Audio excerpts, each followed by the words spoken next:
YouTube is your grandma. Actually, that's the answer. Hi, welcome back to my channel, La Fraise. I'm Noémie, I'm a student in costume making in Brussels, and I had vlogged so much for my March vlog video that it was totally insane. So I have collected some of the clips that you are going to see now. So what we are talking about today is 1, scraps. So kind of panicking and thinking, what will I do with all of my scraps? 2, we are doing some mending together. And 3, we're talking a little bit about knitting. So I will leave you with Past Noémie. First, I have my La Fraise mug and doesn't it match perfectly with my shirt? Same pink, same blue. I'm so obsessed with this like lightly lavender blue. Clearly it's just a color I really vibe with. Good matcha.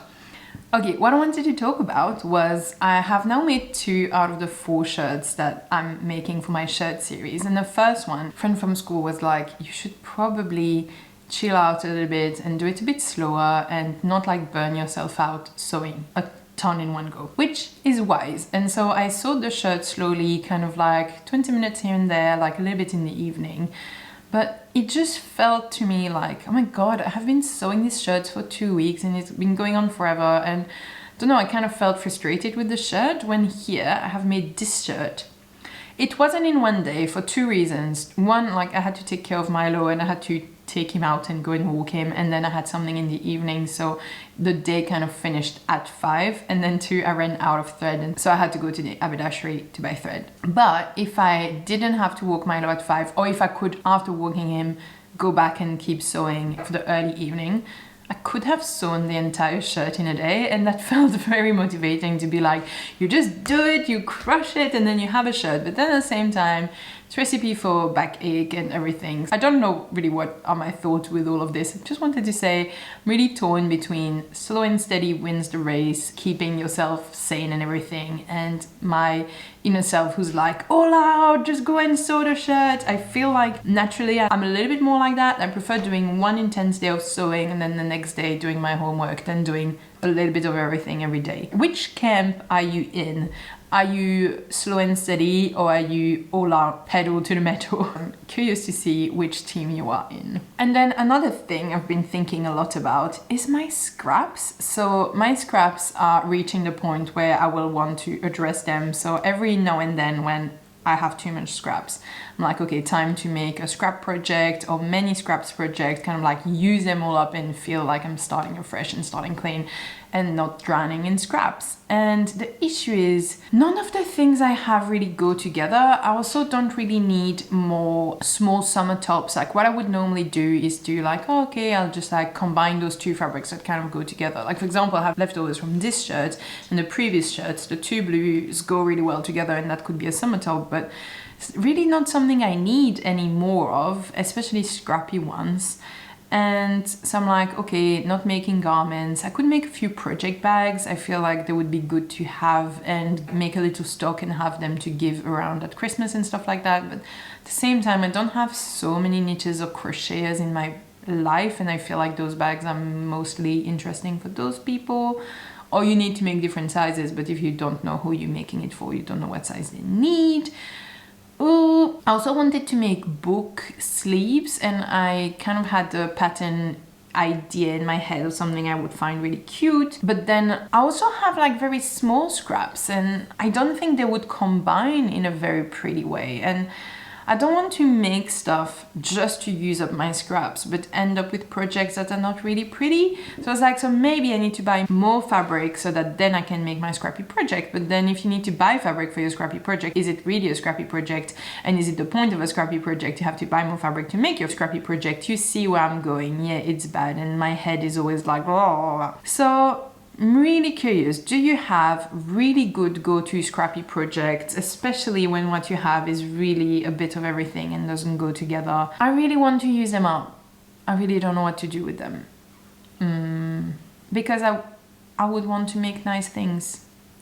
It's really tough. It's a tough one. I just wanted to put it out there scraps, because I was also toying with like, well, if I make a whole bunch of project bags and book sleeves, could kind of maybe make enough for a Christmas market. But then again, if you're doing a Christmas market, you want to do things that end up being nice enough so that you can sell it, which then maybe means that the scraps you have doesn't match and doesn't go well enough together to be able to sell it. But yeah, I don't know if I make any sense. What I'm kind of feeling blocked by at the moment is the fact that I don't want to use my scraps only for the sake of using my scraps. I don't want to have scrappy projects that don't look nice and don't feel nice to make, and feel like this is going to be quite demotivating to make those projects, but I also want to use my scraps. So that's the conundrum we have here today. Okay, so I started my mending. I had a bit of a not wanting to do anything moment. I've stuck together the pattern of the Cameron button-up and it felt like it took forever. I was really sick of sticking those pieces of paper together by the end, but I've done it. So the pattern is stuck together, but obviously still need to cut the tracing, and then cut the actual fabric. So it's going to take a while. I have decided to go on a fixing spree. So this is my running cap, and there was a tiny bit of stitches that had broken here at the top. As you can see, I mean, is it the best mending ever? No, it's not. But the material here is very thick, so my machine did find it quite hard. As you can see, the stitches originally were really wide, and my stitches ended up tiny. Oh my god, I must have left my machine after. I don't know what I did. Oh, it was the buttonholes. That's why it's tiny. I was really like, oh, my machine must be struggling. The stitches are so tiny. No, it was set on tiny stitches. Okay, fine. Well done, Noémie. That explains a lot. Oh, well. It's fine. In any case, what I wanted to show is it beautiful? No. Is it going to keep my cap functional for much longer? Yes. So this is one thing, took no time. Then one thing I really wanted to do was to sew my face, like reusable makeup wipes together. So originally I had 3 of this material, and I have a friend who gave me lots in another 3rd option material. And I realized using those tiny reusable face wipes was a massive pain because they're small enough that they get caught in the door of my washing machine. So then I would always need to, find them, and they were gross. So they would need to go back in the wash if they had gotten stuck in the door. And then when I dry them, because I don't have a dryer in which I would throw everything, that would be very easy then. But because I have clothes racks, I would need to put them one by one on the clothes rack, and because they're tiny, obviously if you move the clothes rack they would fall on the floor, yada. I would keep using face cloth instead of those to remove my makeup because I was finding it such a pain to put them in the wash, to have them not stuck in the door, to put them to dry, it just was too much faff. So now what I have done, the 3 in this material and the 3 in this material are combined, and the ones in the other material, I have one of 3, another one of 3, and one of 4. And so this way now, I can remove my makeup more efficiently with the whole thing instead of using, 3 individually and having them lost in the door and everything I just said. I can use them as a wider cloth like this and like that. And also it means they're going to be easier to dry, and hopefully they're not going to get caught in the door. They are basically transformed into something that is closer to a face cloth, which is what I have been using in order to avoid these.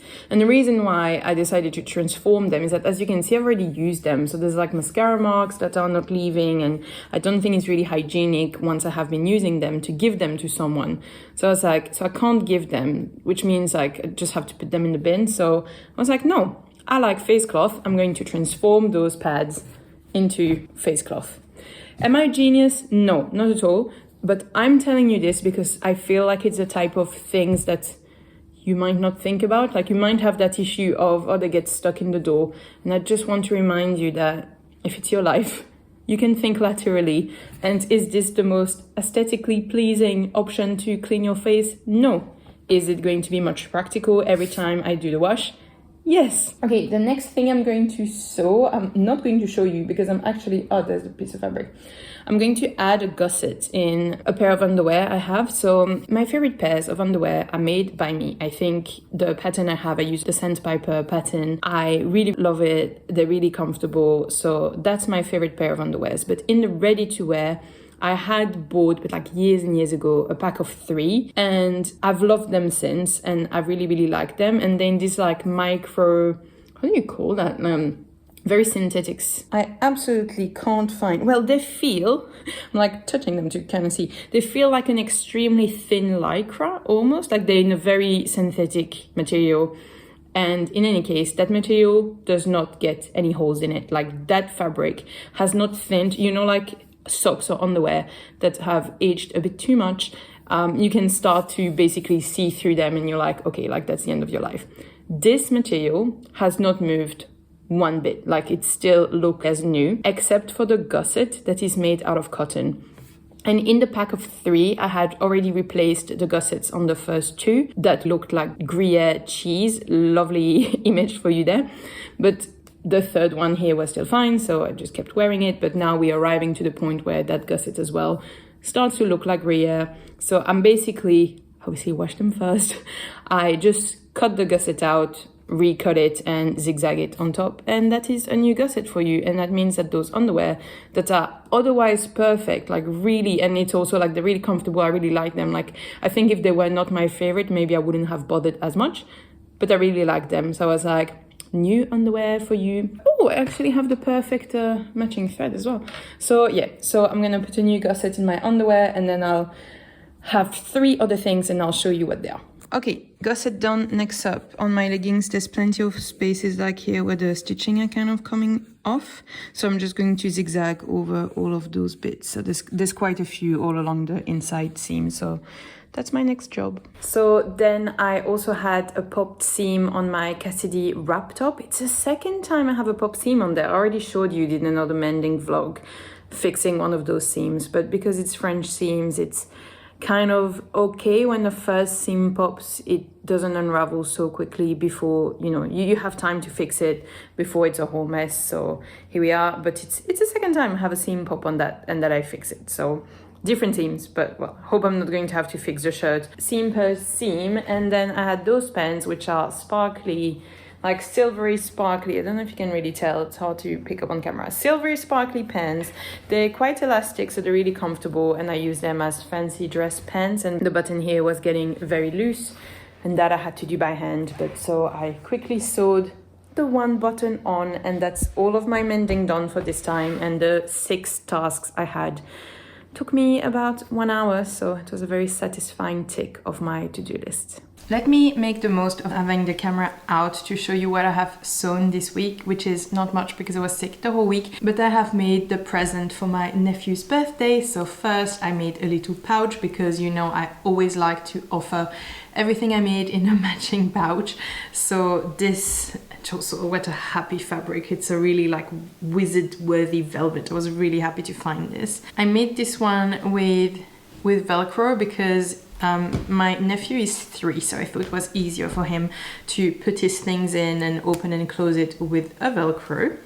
So I have made him a mask that is in the same blue velvet. Suddenly you can't see well anymore. And it's this really fairy-like fabric on the other side.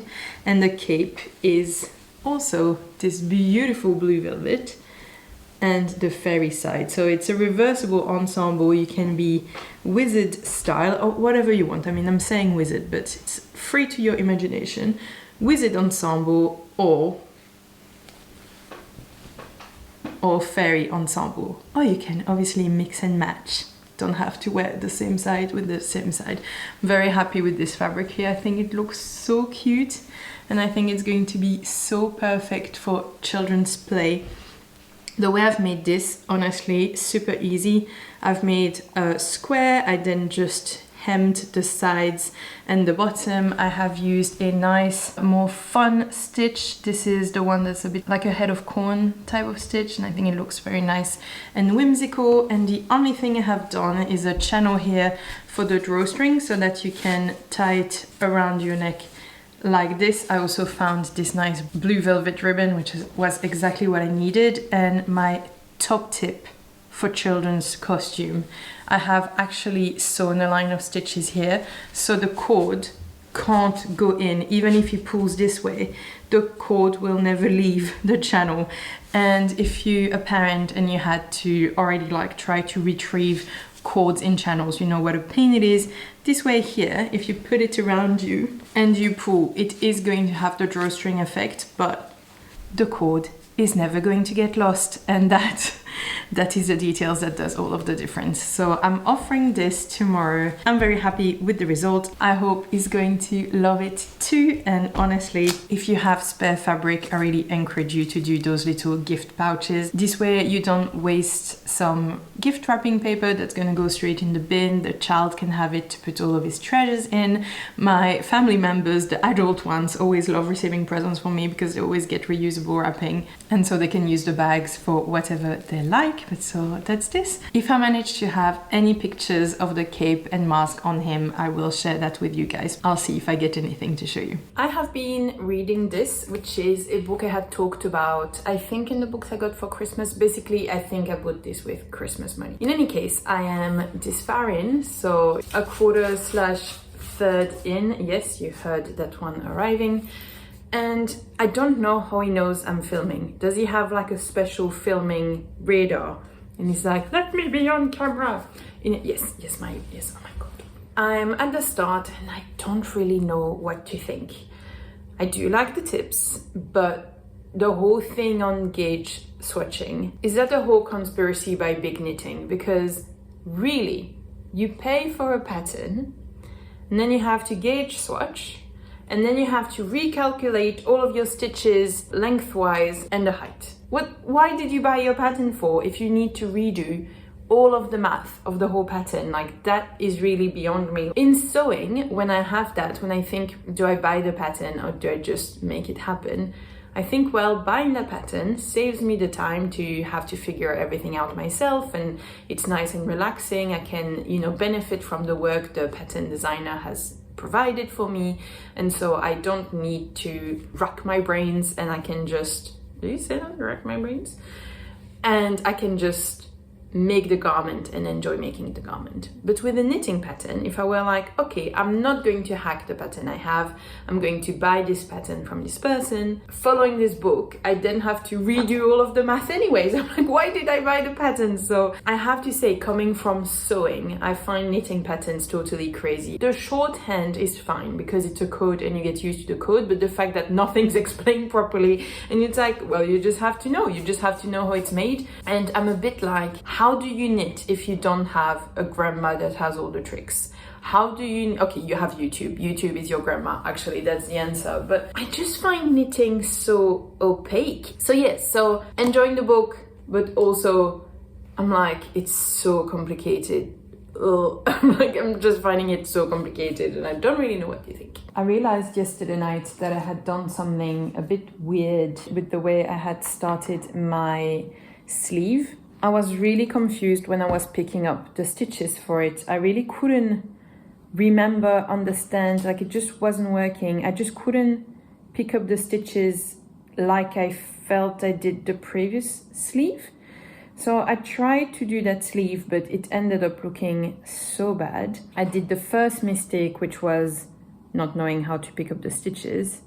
And then I also clearly started knitting it wrong. I was kind of like, it's fine, we'll just leave it like that. But my wife said, if you see a trend in my life, it's me doing what my wife is saying I should do. I know I say often, my wife said this, and then I did what she said, but she's a wise one, so I tend to listen to what she says. I noticed quite a few centimeters in, and to be fair, there were already quite a few mistakes in the sleeves. I think in some places I let my magic loop go too loose and it really stretched some of the stitches out. I realized that my sleeve wasn't looking great and that I should probably restart it. So I have frogged my sleeve and here I am restarting again.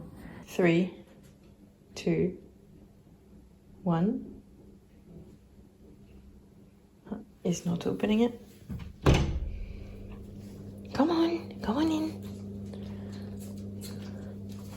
hear him come. Okay, I want to share this situation. So I have friends who brought me old bed sheets that I could use to make toiles and things like that, which is really great.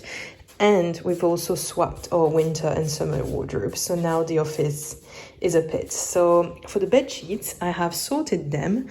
And these are basically more blankets. And these I'm going to donate for refugee charity. They always need more blankets. So those ones I'm donating. These are the cooler bed sheets, and I'm actually going to donate them as well to Reuse Fabric, which is the fabric store I told you about that actually sells secondhand fabric. And I thought there's definitely some cool Brussels girlies out there who are going to enjoy some of the cooler prints. I mean, this could become a super fun coat or poncho, this some sorts of dress. I thought this one could also become a dress. So I thought, okay, all of this I'm giving.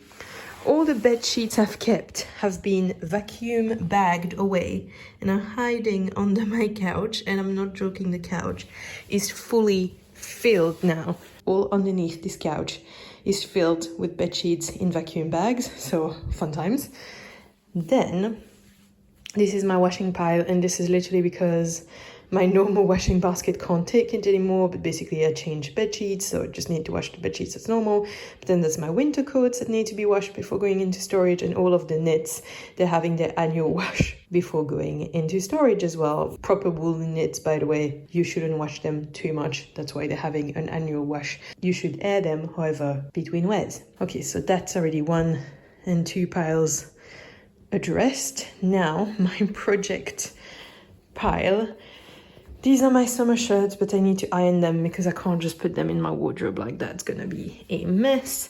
This is one of my knits that I want to debubble before putting it in storage, because I think there's no point storing it like this. You know, it's nicer to have everything nice and ready for the next season. So I ordered a debubbler that needs to arrive, and then I'll debubble this. These are pants that Fran need the elastic redone, and then these are shorts that Fran loves, but they're basically becoming see-through because they're so worn. So I'm going to chop them apart and make them into new shorts using those pants. If you recognize those, you know who they are and you know their sad stories, but basically I'm re-chopping them to make her shorts out of. And that's it. You can also see the gingham dress waiting for her time. So that's the mess we currently dealing with. Can't wait to deal with all of this. And then I have a yarn order. Ooh, I'll quickly show you the yarn I got for Francesca's present. I'm still very congested. I have been sick for almost an entire week by this point. I can't believe how long I've been sick for. Really, like, when am I going back to life? In any case, I'll tell Fran she's not allowed to watch this. So if you in the Discord server, you know that I'm planning to make Fran. By the way, no one tell Fran about this. Like, if you are, because I know that some of our common friends are watching this, you're not allowed to tell her. This is all a surprise. For Christmas, I'm planning to, I should maybe talk a bit less loud. For Christmas, I'm planning to make her corgi mittens in those colors. So these are really her color palette, the orange and the dark teal blue. That's really her color. Originally, this is a pattern for only 2 colors that need to be nicely contrasting, but I want to make it 3, so I have to figure out how to make it 3. I'm hiding all of the yarn in my really new project bag, and I love it so much. It makes me so happy. Look at those flowers. Really love it. So what happened is that first, Francesca really needs super warm mittens, so I knew that just knitting her mittens would not cut it. So I decided I would line them with fleece as well. So one, I need to figure out how to do that. And then second, the pattern with the corgis is quite pointy on top, and I would like to try to figure out how to make it a bit more round. So I went into the book. I have from 2 mitten patterns in there, but there's one I really like. And so I decided to make that pattern first. This one will not be such a surprise. I will let her know about it. This way I can see if it fits and everything. So these are the color I chose for this pattern, which is also basically her color palette. So I hope it's going to turn nice. So this is the first pair of mittens, and then hopefully by making this first pair, and it's the same yarn by the way, so hopefully if I manage to succeed in the first pair, then I can just replicate in the second pair.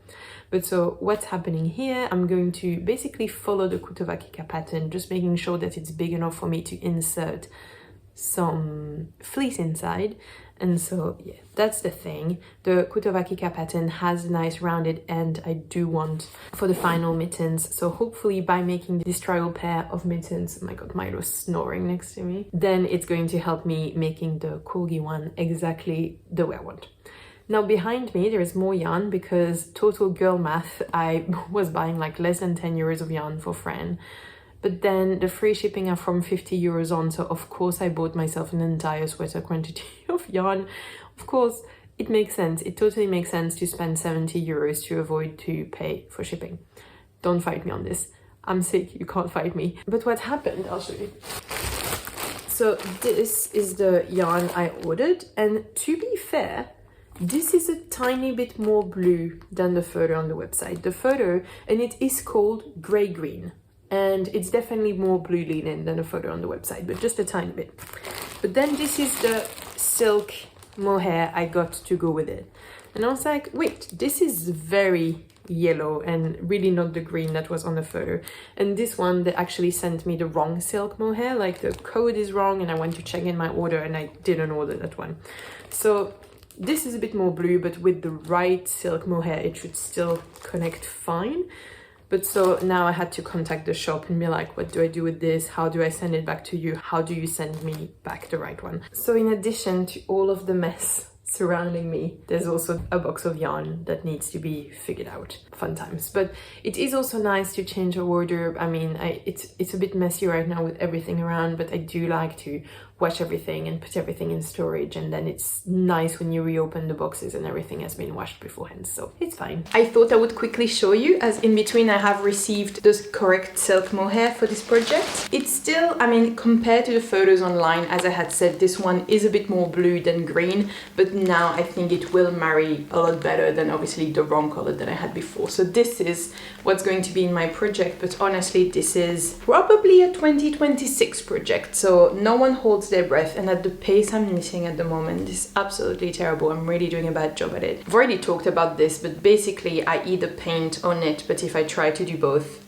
they can't both happen. Like I feel like I have sewing and then one secondary hobby, and I never manage to fit both painting and knitting regularly. Even reading, I feel like the three of them, it's so hard. Like I feel like secondary hobbies have a really tough time. So I'm not knitting a lot at the moment, but I'm still hoping to meet my knitting goals for this year, and so this would be a 2026 project. And that's it. I hope you enjoyed this vlog. I want to thank Jeanette for tipping me a coffee. Thank you so much, Jeanette. And don't forget to like, to subscribe, and that you can make anything, and I'll see you in the next one. Bye!